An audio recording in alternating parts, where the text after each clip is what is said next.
morning. It's an honor to be with you folks again. I flew in yesterday. I live in Phoenix. And checked into where I was staying and then drove down here and got out of my car and just walked. There wasn't anybody here, and I just was walking around. And I came up to the front door and I put my hands on it like this. This lady came down from the animal shelter from upstairs and said, "Can I help you with anything?" And I said, "No, I'm okay." I just wanted to feel the energy that you folks produce. I don't know if you could feel it at the door, but anyway, that's what I was doing. Congratulations on your new minister. Yeah, way to go. And congratulations on who you are. Who you are as a center. Who you are as a board. Who you are as a congregation. Because what it talks about in your in the brochure back in the back, it says that we are a place of learning. This is where we come together as a spiritual family and explore some ideas, like the idea of being God in form. Wasn't too long ago in this country, you said things like that and they shot you. Here we get to explore ideas that are on the leading edge of owning up to our true self. And it's a delight to be with you. How many of you have not heard me speak before? Raise your hand. Not too many. We'll have fun. And know that if I was talking to you one-on-one, the first thing I do is find out what books have you read?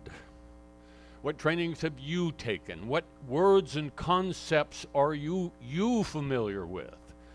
As we explore these ideas that are the foundation for science of mind about being a spiritual being, living in a human, a spiritual universe. And because what I would want to know is what words do I use to convey to you this message that I have this morning?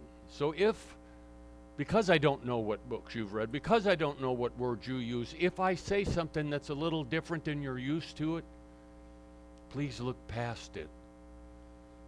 Because my sole intention this morning is to remind you how magnificent and powerful you are right now.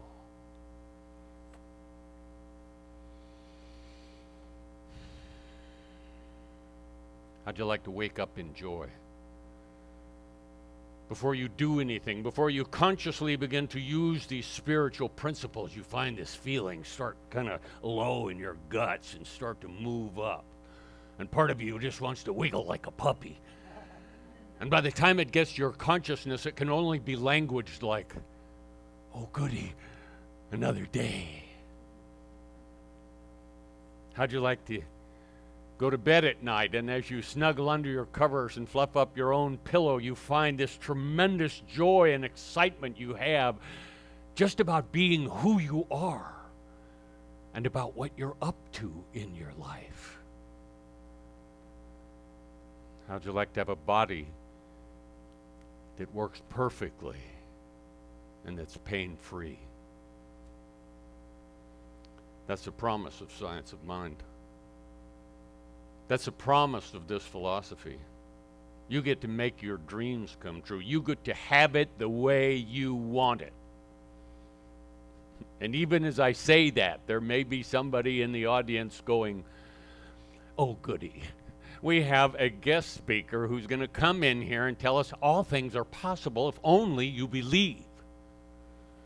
Yes, that's exactly what I'm going to talk about. Now, there aren't many of you who haven't heard my story. I won't go into it in great detail. But when I was 23, I had a spinal fusion. It got infected with E. coli bacteria. A year later, I'm in the University of Washington Hospital after 5 surgeries to cut this infection out. And 6 doctors came into my hospital room and said, "You have the worst case of osteomyelitis of the spine, infection of the bone we have ever seen. It's spread into your pelvic area, it's into your abdomen, it's eating holes in your colon, it's followed both your sciatic nerves into your thighs. And tomorrow we're going to go cut it out.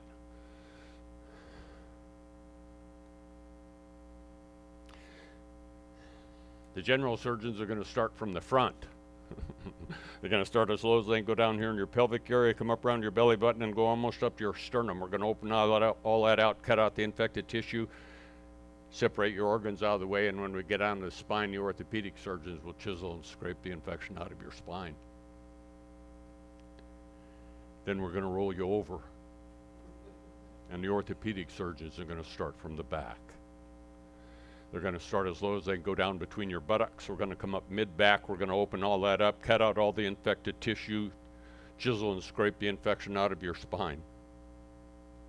And when we're done with that, 2 teams of surgeons are going to open up both your buttocks and follow your sciatic nerves into your thighs. And when we're done with that, we're going to tip you up on the end and come in from the bottom. When we're done, we're pretty sure we can stop this from spreading anymore.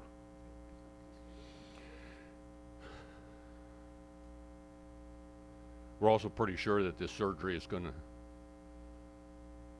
damage the nerves in your left leg so it won't work anymore. There's a good chance that you're going to lose some of the mobility of your right leg. Because of the invasiveness of the procedure, there's a good chance you're going to lose the control of your bowels and your bladder. And there's a good chance you're going to end up sexually impotent.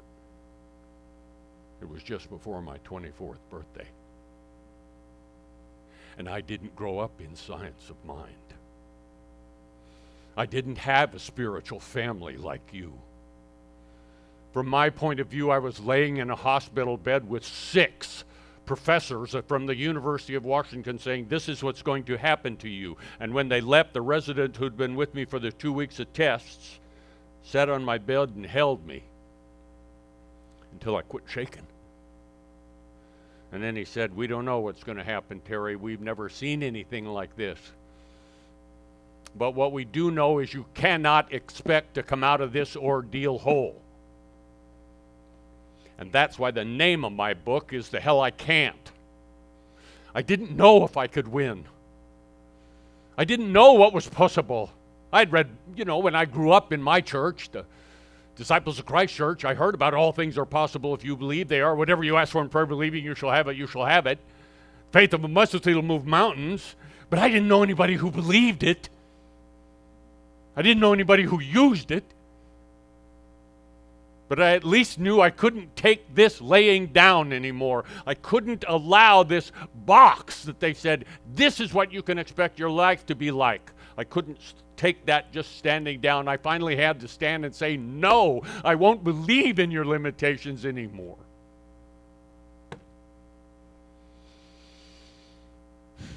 I had that infection for 11 years. I had 27 major surgical procedures on my spine and abdomen. They did things to my body and a person is not supposed to recover from. I'm going to be 72 in a couple of months. I don't have a bad back. I'm not recovering from a bad back. I haven't learned to live within my human limitations, and I took the prayer they gave me that said I needed to accept the things I could not change, and I put it in the trash. And I put a new one up that said, all things are possible if only I believe. I invite you this morning to get underneath the words I use. If I say something you're not used to, or I get a little louder than you're used to, forgive me that.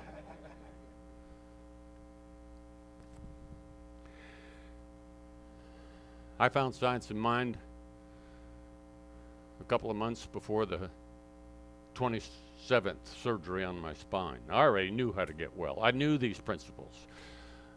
It took 11 years to figure it out, trying to read that book that said all things are possible if you believe they are.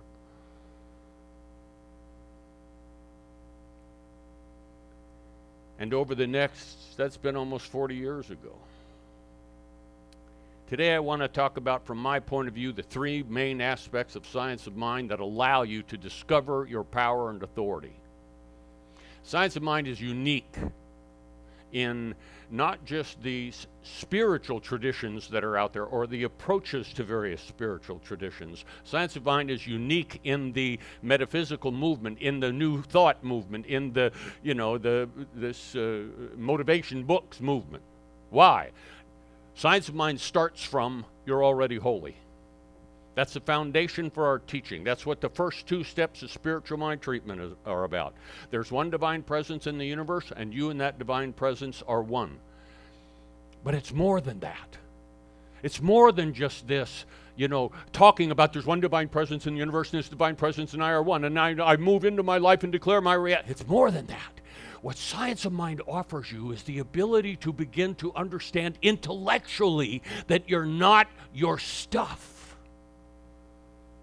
When I was in hospital for the 14th surgery, they sent me to see a psychiatrist. Some of you watched the movie A New Thought, A New You that just came out. It's a wonderful movie. And in there I talk about that when I was seeing the psychiatrist, because by then after 14 surgeries, I wasn't a good patient anymore. I just didn't, And so he read letters to me, from my doctors were writing to the insurance company. What Terry McBride has is not curable. He'll have chronic osteomyelitis for the balance of his life, and because of the severity of the infection and the invasiveness of these procedures needed to keep the drains open, unless he's extremely fortunate, he will be left with significant permanent disability. And then the psychiatrist looks at me and says, Terry, you're going to probably spend the rest of your life in a wheelchair. And if you can work with me, I can assist you to face that reality with dignity. See, there are some people that believe you can change your consciousness, but you can only change your opinion about what's going on. You can't change what's going on. And so he said, look, you can't change that your body is you're going to live in a body that doesn't work. But what I can help you do is get an attitude that it's okay. You can learn to live with that. And I said, I don't want to learn to live with that.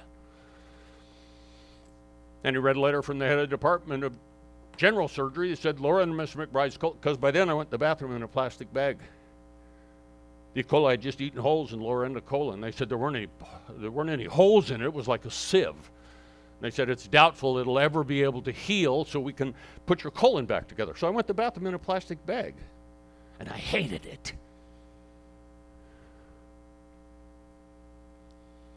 Come work with me. I can assist you to face the reality of having that colostomy without your anger. And I said, I don't want to learn that stuff. And finally I said, I'm reading these books. And these books say there's a part of me that's not sick. What these books say is there's a part of me that's not afraid. And what these books say is if I can get in touch with that aspect of me, if I can own that who I really am is that part of me that's not sick, that part of me that's not afraid, these books say from there I can learn to create reality rather than face reality. And this loving, caring man folded his arms and looked at me and said, Terry, that's your ego talking. The first step in science of mind is for you to really be able to get in touch with you're not your stuff, you're not your history. This is what I was trying to tell the psychiatrist. He'd say, look, have you seen how many surgeries you've had? And I said, I'm not my surgeries. Have you read the reports from your doctors? I'm not my doctor's prognosis. Have you seen how long you've been sick? Don't you think if your body was going to heal, it would have started moving towards health? I'm not my sickness. There's something about me that's not my stuff. But I didn't know how to own it. And of course, he said I was in denial. Science of mind starts from you're already holy. You're already the unique expression of God. This is how Ernest Holmes says it on page 121 of Living the Science of Mind. He says, whatever you believe to be true about God, declare that to be the truth about yourself. Not in some abstract, I'm the essence of God, and hold your palms up and your feet flat on the floor so the energy from the Mother Earth flows up through you. But I'm talking in deep meditation like this morning where you spend time just owning up. I'm God expressing uniquely as a woman. I'm God expressing uniquely as a man. Ernest Holmes covers that over and over and over and over in your writing. That is the truth that he says Jesus brought to the party when he says, know the truth and it will set you free. What is the truth that will set you free from everything? I'm not my stuff. I'm a unique incarnation of the divine. And when you own that, you get to let go of all of the trainings that say you need to forgive enough, you need to let go enough, you need to be willing enough. Because every 6 months they write a new book about something you need to do enough before you're okay now. Science of Mind starts from you're okay now. You're holy. You're the essence of God. And as I said earlier, up until just recently, if you said things like that, in the psychiatrist's office, when I'm arguing with him, he kept saying, who do you think you are? I was already in my hospital pajamas, already in my hospital robe with my hospital slippers, and I was in the psychiatric ward, only to visit. And he said, who do you think you are? And I started to say, and then I thought, no, if you say that, Terry, they'll give you a coat that ties in the back. Here we get to explore the truth that sets us free. And that is that you're God expressing uniquely as you. And any idea other than that is a lie claiming to be the truth. And that's not my quote. That's Ernest Holmes' quote. He says these ideas that you're something other than a spiritual being are lies claiming to be the truth. They're habits of thought that have been around for so long that some people refuse to give them up. Here, in this spiritual community with your spiritual family, we explore stuff. How do I do that? How do I be God expressing His woman? That's the first point, from my perspective, that makes Science of Mind unique. Second point is you're already powerful. It's already done as you believe. I mean, we've heard it forever. You know, as you believe, so shall it be done unto you. The faith of mustard seed will move a mountain. Whatever you ask for in prayer, believing, you shall have it, you shall have it. Ernest Holmes goes into it more than that. He talks about how consciousness creates reality. It's what, when you read about quantum physics, that what goes on in our brain and our mind creates our body.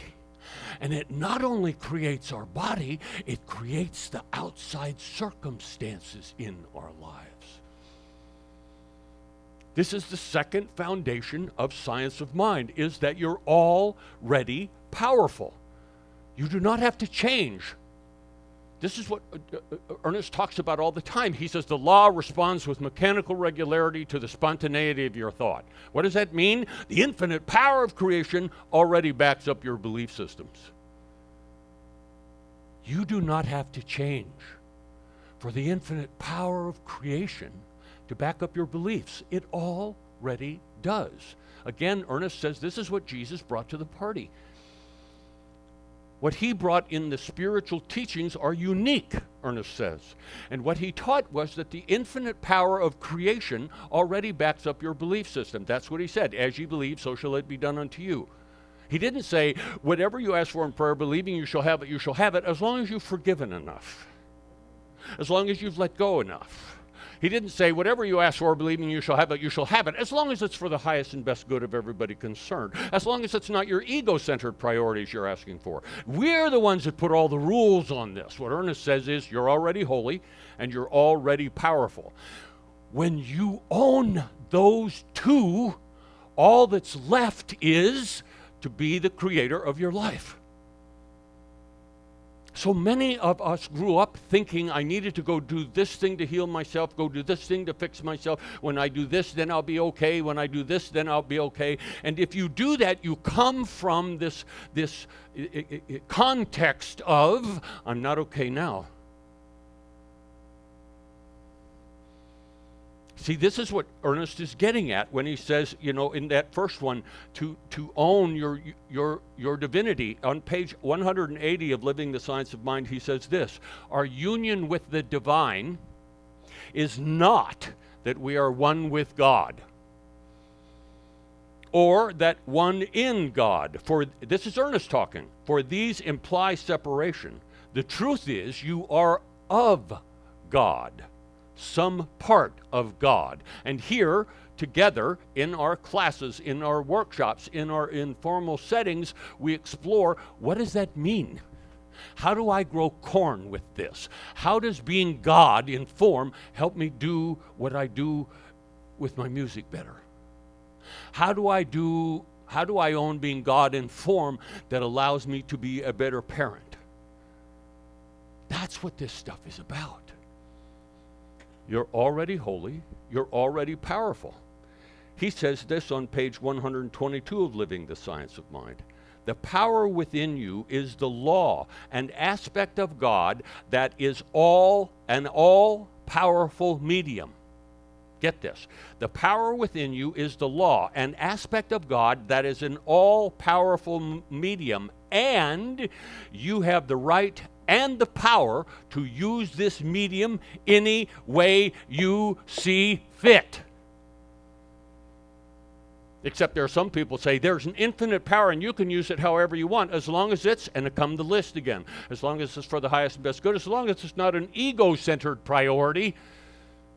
The psychiatrist had the audacity to look at me and say, your need to walk is because your dad was killed in the Second World War and you think you won't be a whole man if you can't stand on your own two legs. I looked at him and I said, you're right. I'm scared enough about my life. I'm scared enough about being a father, trying to figure out how to do it, and the idea of going into my life with my legs that don't work, or being sexually impotent, or having no control about my bowels and bladder and going to the bathroom in a plastic bag terrifies me. Oh, come work with me. I can assist you to accept those limitations with dignity. Pardon me.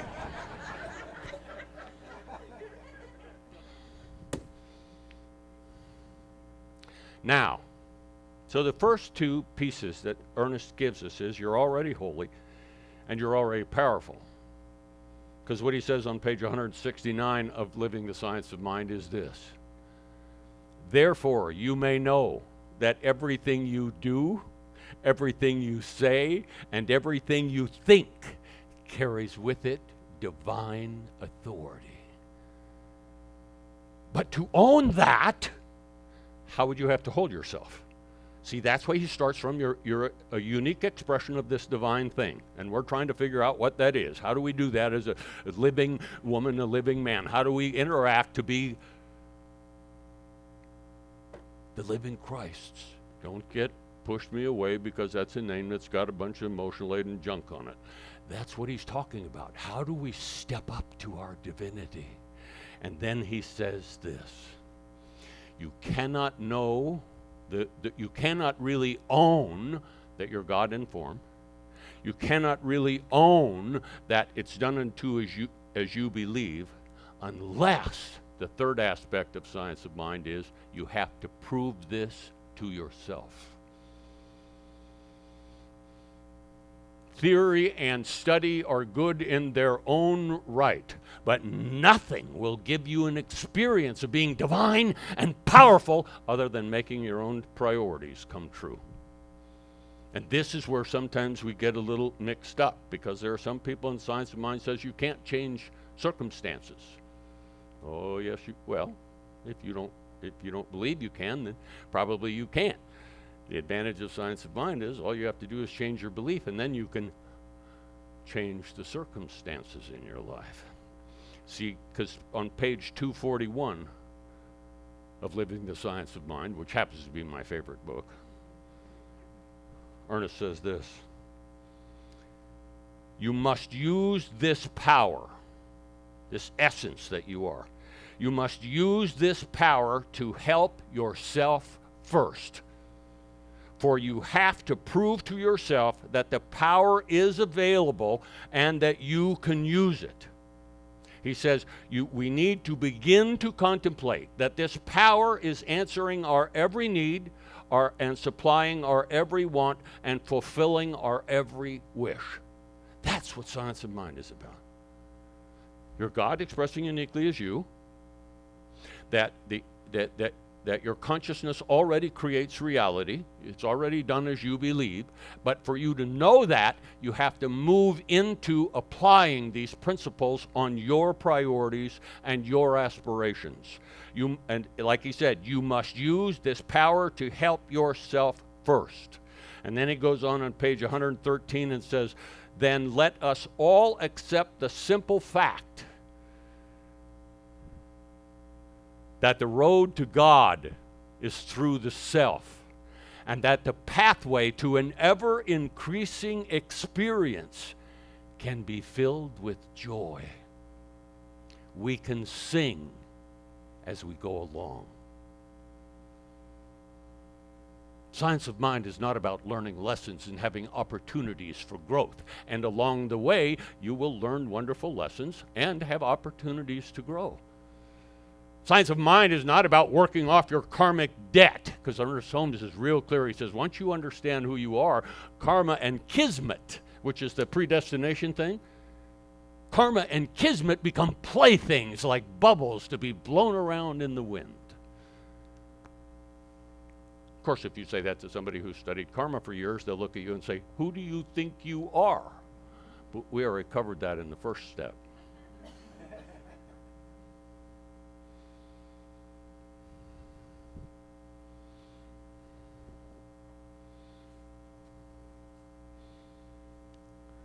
I learned the aspects of science of mind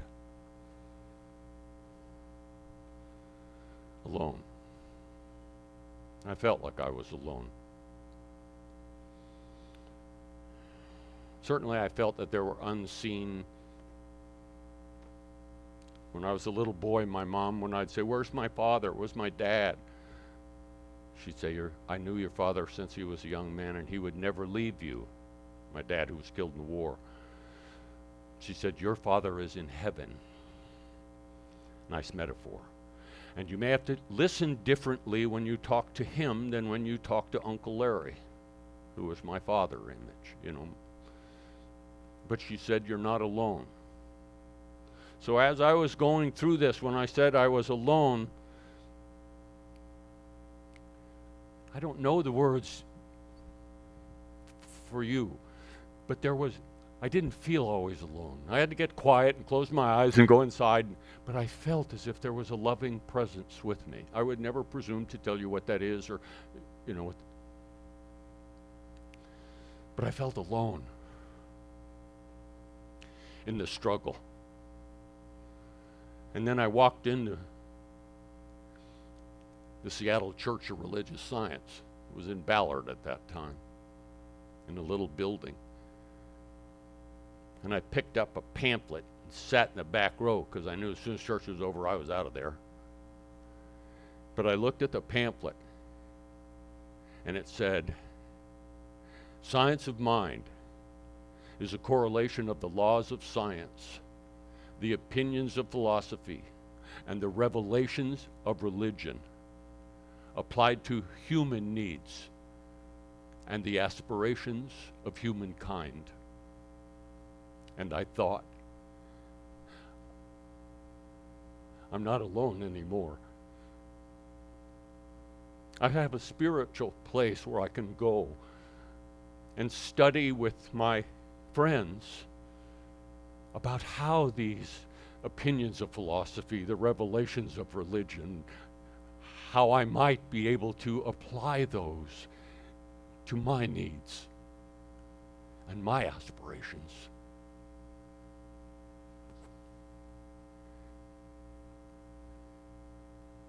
That's why I got out of my car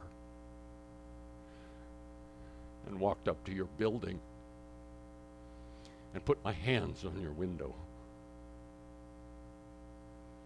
to feel what you offer, to feel what you bring to the human condition, the hope.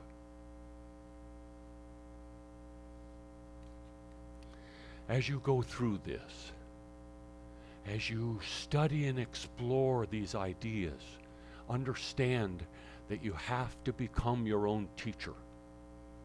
You have to begin to look within yourself for the answers you need. There's a quote in my book, and it says, when I was facing my health challenge, part of me wanted someone else to tell me how to create the reality I wanted. I had been taught to look outside of myself for the answers I needed, and too many times what I thought was discounted, and I was encouraged to believe like my teachers. Oh, how I wanted a magic pill. I was confused by all the different methodologies stating their way was the best way or the only way. But in the end, I got what I wanted because I was willing to explore the magic of choice until I found out how to use it my way. Ernest Holmes says it a little differently on page 202.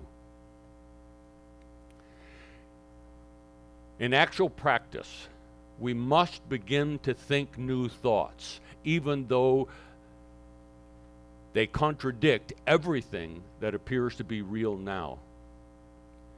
For the facet of you that has created your now can recreate that which has that which you have molded, you can remold.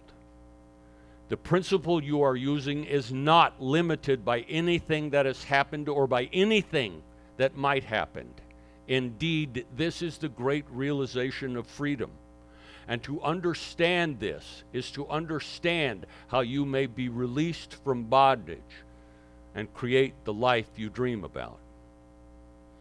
Because it is through creating the life you dream about that you really own the first 2 points. That you're holy and that you're powerful. So I come back to how I started. How'd you like to wake up in joy? Without even doing anything, you find that when you start to wake up, there's just this incredible feeling within you already. How'd you like to go to bed at night?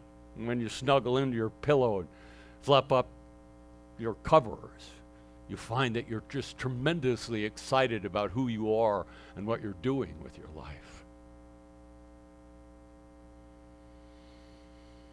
How'd you like to have a body that works perfectly and that's pain-free?